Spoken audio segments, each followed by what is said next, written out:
Airbnb has had some issues in San Francisco. They've had the billboards that everyone saw kind of saying, congratulations, we paid our taxes.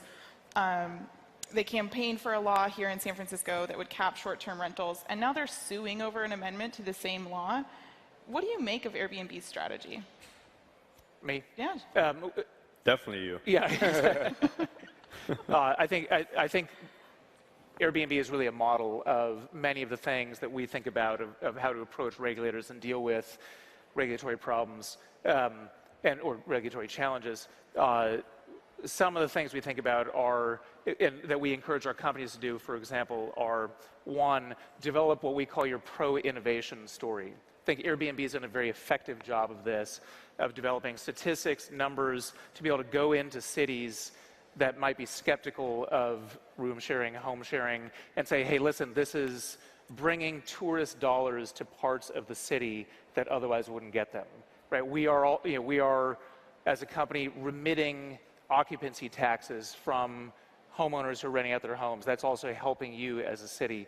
We're developing areas of the city that otherwise would not be in the core hotel district, whether that's Midtown Manhattan or down here in San Francisco. So that developing the story is a good piece.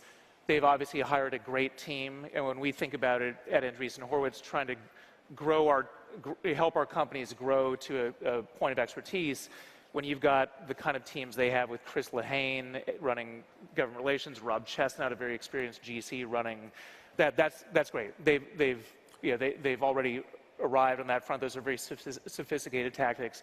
On the challenges they've brought in San Francisco and elsewhere to the lawsuits you were referring to, I think it's very important that companies be prepared to do that. These are legal rights the companies have there. It's Section 230 of the CDA, the Communications Decency Act. It's a 20-year-old federal law. That's one of the pillars of the web. That's one of the pillars of the web as we know it today, of everything that's great about the internet. So it's highly appropriate, I think, for Airbnb to be invoking this. And I think companies shouldn't apologize for doing that and shouldn't hesitate to do that. It shouldn't be the first resort.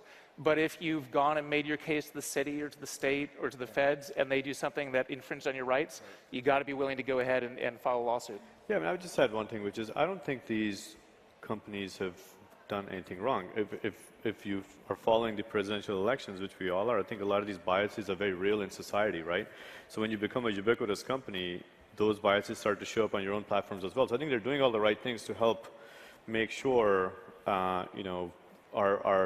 the intent behind the regulations that are focused on creating equality and so on are being implemented.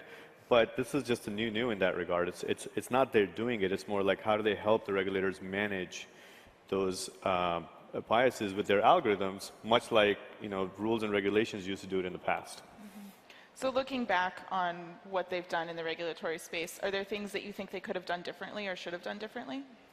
It's the point that I was making earlier. I think they could have started to invest in this even sooner. That's probably the one place where they've gone and got some of the best people in the world to be part of the team now. I think they're doing transparent work. They're encouraging the community to do the right things. They're doing all the right things today. But as I said, this was so new 6, 7, 8 years ago that we just, as an ecosystem here, didn't take these things as seriously as perhaps the next generation of companies should and do it earlier.